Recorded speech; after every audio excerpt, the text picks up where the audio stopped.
Welkom by Norie Stories. Baie dankie. So Almina, vertel vir ons bietjie, jy is 'n oud Norie Yes. en toe het jy nou gaan swaat, jy was vir 'n rukkie lank weg en nou is jy weer in Norie. Hoe het dit gebeur?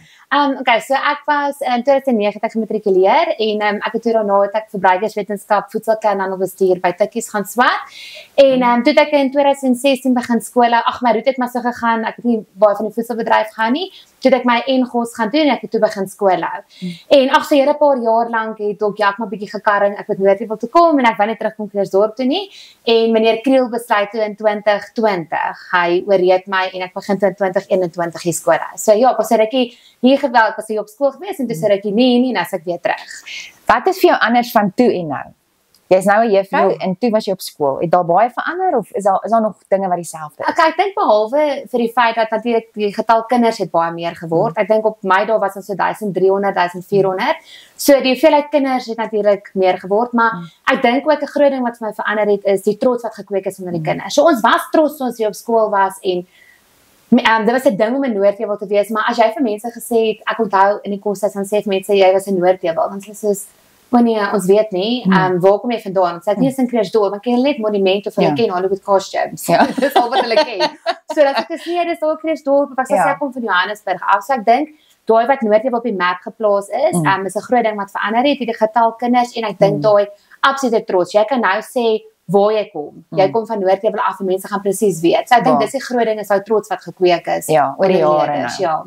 Jy's ook getroud en jy het 'n dogtertjie. Vertel ons 'n bietjie van jou man en jou dogtertjie. Okay, so my man is Danru. Ja, my dogtertjie is Mianai. So Daan is in die mediese bedryf. Hy het sy eie maatskappy, so hulle voer mediese toerusting in van Italië en ek weet nie eintlik eers my waar nie, maar ek weet nie seker wat jou man doen nie, maar ja, is lekker so ietsie. Ja, klap. So van Italië af, hulle het agentskappe by mense so ja, hy spesialiseer hoofsaaklik in mesh as mense breek het. Ek gaan net daar hou want dis al wat ek weet anders van mense dink. Maar dit klink raai, dit klink belangrik genoeg. Ja. En dan Mianai is so 20 maande oud en ja, dis maar wie ons is. Hoorie Almina, jy's nou verbruikersjuffrou, so ek moet nou vir jou sê, wat is jou gunsteling kos om te eet? Ja, dis moeilik. Okay, so ek maak nie kos by die huis nie. Kom ons begin net daar. Dit is 'n skande. Okay, so wat eet julle in die aand? Daan maak kos. Jy net Daan. Okay, goed. So ek sal al die bykos is my werk, maar hy doen eintlik die kos. En dan, my gunsteling kos.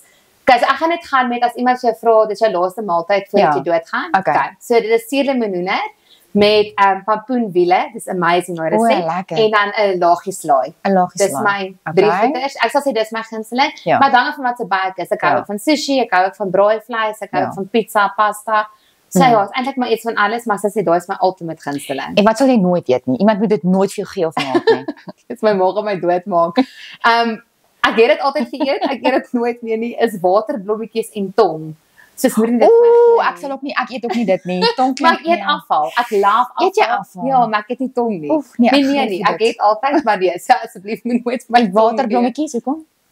Ek dink die idee het my begin afsit. Die idee van waterblommetjies. Ek het dit altyd geëet. Altyd in die huis het ek geëet, dit was my fyn, maar asseblief moet jy nie vir my gee nie. Nee. Hoorie maar nou ietsie anders, mense kom baie maklik met jou oor die weg. Jy's 'n lekker mens, hulle praat lekker met jou en dan jy het nog al 'n sin vir humor ook, né? Mense kan 'n grappie met jou maak. Ja, ek kan daaroor grap. Maar wat waardeer jy nie van mense nie?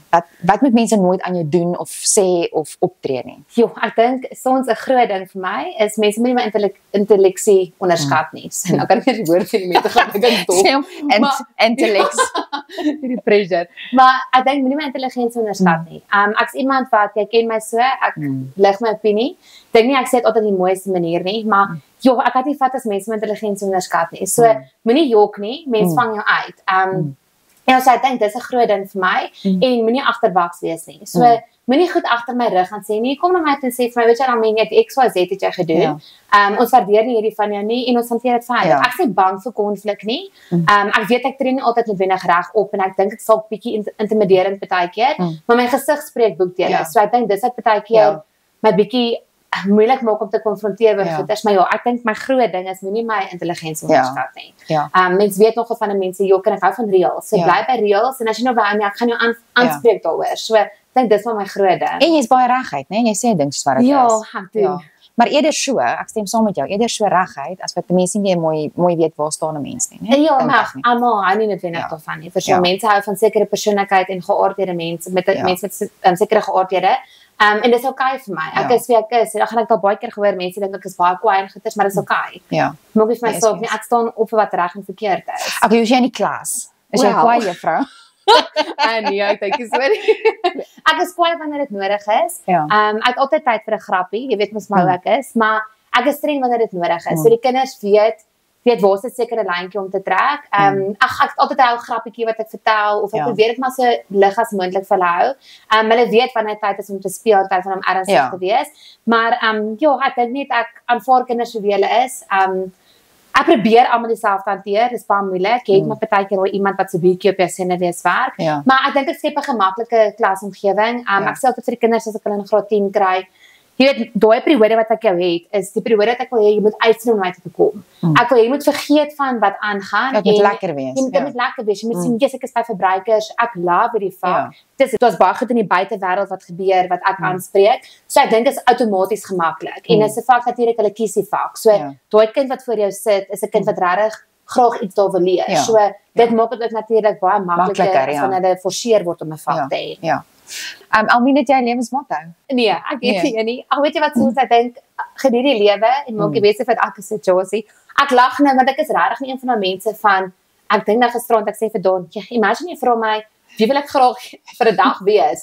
En ek sê ek dink dat ek al Florence daai die girls, ek het nie so. En jy het nie doelstellings en jy vat jou lewe soos wat jy kan. Nee, ek vat dit wat kom en ek dink dis maar wie ek is. Ek vat elke dag, ek probeer die lewe geniet, ek probeer die beste van elke situasie. Maak jou altyd so maklik nie. Nee, ek het nie 'n lewensmotto nie. So, wat is jou belangrik in 'n vriendskap? Ek dink wederwysige respek vir die persoon en wie hulle is.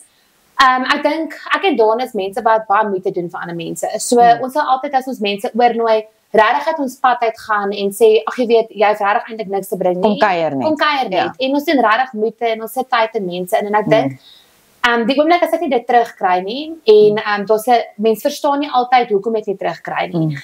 So wat vir my belangrik is wederwysige respek. Verstaan die persoon vir wie hulle is en ek dink sien ook die moeite raak wat iemand vir jou doen want ek weet ek gaan uit my pad uit vir mense, veral in 'n vriendskap en dis eintlik wat ek maar terug verwag. Ja, en vriendskap is kom van twee kante af, né? Ja, 100%. So, dit gebeur in die lewe, mense het mense wat jy verloor en goeters en dit is okay, maar vir my is dit belangrik, doen net hanteer my en wees dit my terug wat ek met jou is. As ek 'n ekstra maal, ek sê nie tyd vir tyd nie. As ek nou vir jou tyd gee, verwag nie 'n tyd terug by huis nie, maar ek verwag net dieselfde moeite van albei kante af. Ja. Dit is vir my belangrik. Okay, gaan jou vrae gesê moet jy vinnig antwoord. Gunsteling fliek? Okay, ek gaan met Grease. Ja. Okay, Grease. Okay. Gunsteling boek? Historical fiction. Ek was mal oor The Librarian of Auschwitz. Okay. Gunsteling ietsie om te drink? Ja. Fanta Orange, Sparberry. Ja. Okay. En jou gunsteling skrywer? Kirsten Hanna. Okay, alright. En jou laaste vraagie. As jy iets vir jou ma kon sê, wat sal jy vir haar sê? Wow, dis 'n emosionele vraag. Ja, ek dink dit is wat kort en kragtig hou. Dankie vir alles. Ja. Net vir die, dis 'n bietjie erg. Ja, maar in elk geval. Net dankie vir die voorbeeld en dankie vir alles. Okay, Amina.